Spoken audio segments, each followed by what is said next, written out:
जो एफआईआर रजब भट्ट के खिलाफ दर्ज हो चुकी है वो आपने क्यों करवाई है, क्या वजह थी उसकी? बेसिकली इस शख्स ने इसकी गैरत मर चुकी है। इसने नमाज की बेहरमती नाउज़बिल्ला की है, जिसकी बाबत हमने इसके खिलाफ मुकदमा करवाने का सोचा और तैयारी शुरू की।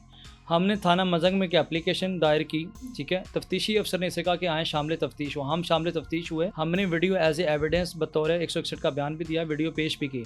ये आया भी नहीं थाने। तो हमने देखा जी एक एसओपी होती है, अगर पुलिस आपकी एफआईआर लॉन्च नहीं करती तो आप सेशन कोर्ट का रुख करते हैं। हमने 22 से 22B की पिटीशन दायर की। आगे छुट्टियां आ गई तो मंडे को 4 तारीख है इंशाल्लाह हम अपकमिंग सेशन जो हॉलीडेज हैं इनके बाद इसके ऊपर मुकदमा दर्ज करवाएंगे 295 का। बिस्मिल्लाहिर्रहमानिर्रहीम, अस्सलाम वालेकुम। मेरा नाम सिद्रा मुनीर है और आजकल डिजिटल मीडिया पर एक बहुत बड़ी बहस छिड़ी हुई है।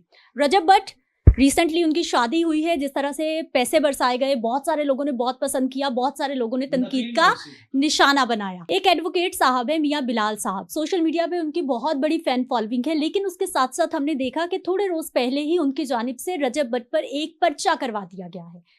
वो पर्चा क्यों करवाया गया है, क्या इनको लगा है, क्या इख्तलाफ है, उस पर्चे में कौन कौन सी दफात शामिल की गई हैं, उसका सवाल का जवाब भी लेंगे। और साथ ही साथ एक और पर्चा करवाने की तैयारी की जा रही है, डिमांड क्या की जा रही है, और जो एडवोकेट मियां बिलाल साहब हैं इस वक्त क्या ये सब कुछ फेम के लिए हो रहा है, क्योंकि उधर जो रजब भट्ट हैं वो रजब फैमिली कहते हैं अपने फॉलोअर्स को, उनको लगता है कि शायद ये सब कुछ व्यूज़ के लिए हो रहा है, क्योंकि जो रजब भट्ट हैं उनकी बहन है, उनकी जानिब से ये एक वीडियो में क्लेम भी किया गया है कि लोग हमारा नाम लेते हैं या फिर इस तरह के कुछ भी करते हैं तो वो व्यूज़ की गेम होती है।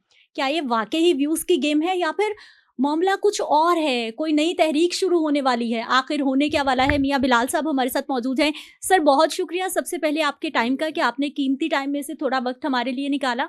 सबसे पहले जो एफआईआर रजब भट्ट के खिलाफ दर्ज हो चुकी है वो आपने क्यों करवाई है, क्या वजह थी उसकी? बेसिकली इस शख्स ने इसकी गैरत मर चुकी है। इसने नमाज की बेहरमती नाउज़बिल्ला की है, जिसकी बाबत हमने इसके खिलाफ मुकदमा करवाने का सोचा और तैयारी शुरू की। हमने थाना मजंग में की एप्लीकेशन दायर की। ठीक है, तफ्तीशी अफसर ने इसे कहा कि आए शामिल तफ्तीश हो। हम शामिल तफ्तीश हुए। हमने वीडियो एज ए एविडेंस बतौर 161 का बयान भी दिया, वीडियो पेश भी की। उसके बाद आगे छुट्टी आ गई। मंडे को हमने मुनासिब समझा कि 24 घंटे के अंदर इसके ऊपर एफआईआर नहीं हुई, ये आया भी नहीं थाने। तो हमने देखा जी एक एसओपी होती है, अगर पुलिस आपकी एफआईआर लॉन्च नहीं करती तो आप सेशन कोर्ट का रुख करते हैं। हमने 22 से 22B की पिटीशन दायर की। आगे छुट्टियां आ गई तो मंडे को 4 तारीख है इंशाल्लाह हम अपकमिंग वेकेशन जो हॉलीडेज हैं इनके बाद इसके ऊपर मुकदमा दर्ज करवाएंगे 295 का। अब इंपॉर्टेंट बात, जो कल से मुझे थ्रेड्स आ रही हैं उसकी बाबत हम 506 भी और 25D का भी पर्चा करवाएंगे। हम चुप नहीं बैठेंगे। बिलाल साहब, इस वक्त जो मामला है मुतनाज़े, आप बता रहे थे कि नमाज में क्या है, दफात कौन सी लगी और अगर सज़ा होती है क्या हो सकती है? देखिए बेसिकली इस शख्स ने नमाज की नाउज़बिल्ला बेहरमती की है। खड़ा होता है जन नमाज पे, नीयत बांधता है नमाज की। इसकी माँ आके पूछती है, देख भी रही है, इसकी माँ की इंटेंशन बीच में शामिल है, देखती है कि बेटा नमाज पढ़ रहा है, वे सबा जाग कौन है, तो ये राइट लेफ्ट आंखें फेरता है, मजाक उड़ा रहे हैं नाउज़बिल्ला, मुझे तो कहते हुए शर्म आ रही है। और दूसरा पीछे बस हॉर्न का प्ले करना, लाफ्टर प्ले करना आफ्टर 5000 रकात।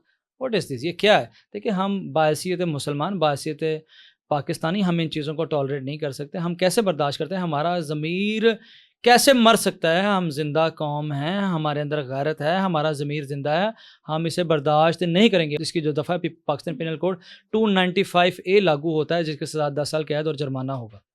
ठीक है, एक और नई एफआईआर लॉन्च करने की तैयारी हो रही है, आपने पूरा उसका ड्राफ्ट लिख लिया है और आप अपनी, अभी हम आए तो आप कह भी रहे थे कि इसको भी प्रोसेस करवाएं। एप्लीकेशन हमने लिख ली है, अब हम जा रहे हैं इसको दायर करने।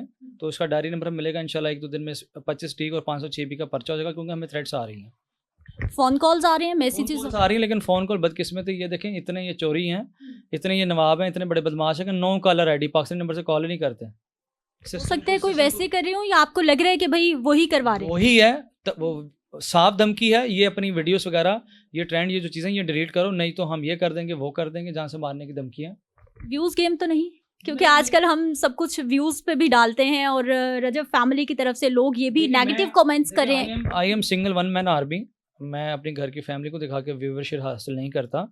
मैं सिंगल वन मैन आर्मी हूँ, मेरा कोई अकाउंट मोनेटाइज नहीं है। मुझे इसकी फेम की, इसके व्यूज़ की, इनके पैसों की ज़रूरत नहीं है। अल्लाह का शुक्र है, लॉर्ड्स का प्रोफेशन है, हम हक़ और सच के लिए आवाज़ उठा रहे हैं। मैं हमेशा मज़लूम के लिए आवाज़ उठाता हूँ, हक़ और सच के लिए आवाज़ उठाता हूँ। आपके सामने है, अल्हम्दुलिल्लाह हम लोगों की हेल्प करते हैं। उलमाए कराम से भी राब्ता हुआ है कुछ? अल्हम्दुलिल्लाह बहुत से उलमा कराम, बहुत से मौलाना हज़रात मुझसे रब्ता कर रहे हैं। आज ही मौलाना नासिर मदनी साहब ने वीडियो बयान रिकॉर्ड करवाया है, और कल वो मेरे ऑफिस भी आ रहे हैं। इसके अलावा बहुत से मजहबी स्कॉलर मुझसे कांटेक्ट करें, अभी भी इसके पास मौका है, माफ़ी मांगे। अगर डोर हाथ से निकल गई तो पतंग पकड़ी नहीं जाएगी। माफी आपसे मांगनी है या फिर पब्लिक मुसलमान भाइयों से, आवाम से और अल्लाह से। पब्लिक माफी, या फिर आपके साथ आके भी कोई नहीं, डील हो हाँ, सकती है, कोई मामला हो सकता मेरी इसके साथ कोई सेटलमेंट, मैं तो ऐसे शख्स के साथ बैठना पसंद भी नहीं करूंगा, सीधी सी बात है। सेटलमेंट सिर्फ एक सूरत पे हो सकती है, आवाम से माफ़ी मांगे। है? कोई पैसों वैसों की कोई ऑफर्स आ रही हैं, कोई इस तरह का मामला? बिल्कुल, एक दुबई के नंबर से कॉल आई थी, पता नहीं इसने करवाई है या उस बंदे ने खुद किया। उसने कहा कि अगर कोई पैसों की डील है 3 से 4 करोड़ रुपये मियाँ साहब से बात करें, हम दे देते हैं, लेकिन ये ट्रेंड, ये चीज़ें रोकें। तो मैंने उससे कहा मैं तुम्हारे पैसे पे थूकता भी नहीं। ये जी मियाँ बिलाल साहब हमारे साथ मौजूद रहे। गुफ्तगू आपने सुन ली है, तमाम सवालात के जवाबात जानने की कोशिश की है, और इस वीडियो के तवस्सुत से ही क्योंकि एक सहाफ़ी होने के नाते मेरा पूरा फ़र्ज़ है कि मैं दोनों साइडों का जो पॉइंट ऑफ व्यू है, मौक़िफ़ है, वो दिखाऊँ। रजब भट्ट को मैं कहती हूँ कि अगर आप भी इंटरव्यू देना चाहते हैं, अपना रजब भट्ट आपको इंटरव्यू देगा ही नहीं। मैंने इसकी बाबत 26 से 27 इंटरव्यूज़ किए हैं, क्योंकि मैं हक सच पर हूँ। मैंने मुस्लिम उम्मा कम्युनिटी की आवाज़ उठाई है। ये आपको इंटरव्यू देगा नहीं। ये इतना हक सच्चा होता, ये मुर्गी टाइप है, ये अंडों से उठता, ये अंडों पर बैठा हुआ है, इसने अंडों पे ही रहना है, ये अंडों पे बैठा रहेगा। अगर तुम सच्चे हो, बाहर आओ, मीडिया का सामना करो। बिल्कुल जी, मैं तो ओपन ऑफ़र कर रही हूँ कि अगर आपको अपना पॉइंट ऑफ व्यू देना है, मौक़िफ़ देना है, हमारा जो प्लेटफ़ॉर्म है वो हाज़िर। तो मेरा ओपन चैलेंज भी है, पूरे पाकिस्तान का मीडिया इकट्ठा करके 1 to 1 मेरे साथ कहीं बैठ जाए, प्रेस कॉन्फ्रेंस कर लें। 1 to 1 बैठ जाए। 1 to 1 में क्या होगा? हम दोनों बैठेंगे, मीडिया हमसे सवाल करे, ये वहाँ पे साबित करे कि वो गुस्ताखी है या नहीं। ठीक है जी, ये एक ओपन चैलेंज आ गया है, तो इसलिए मैं सहाफ़ी होने का एक फ़र्ज़ पूरा कर रही हूँ कि अगर आप भी अपना पॉइंट ऑफ व्यू देना चाहते हैं तो ज़रूर दीजिए, क्योंकि हमारी तरफ से, हमारी बहुत सारी कम्युनिटी के सहाफ़ियों की तरफ से कोशिश की गई है कि रजब भट्ट का भी पॉइंट ऑफ व्यू लिया जाए, लेकिन वो किसी सूरत भी पॉइंट ऑफ व्यू नहीं दे रहे और मीडिया पर आने पे और इस मामले पे बात करने से गुरेज़ आए। इजाज़त दीजिए, फिर मिलते हैं अल्लाह ने के बाद।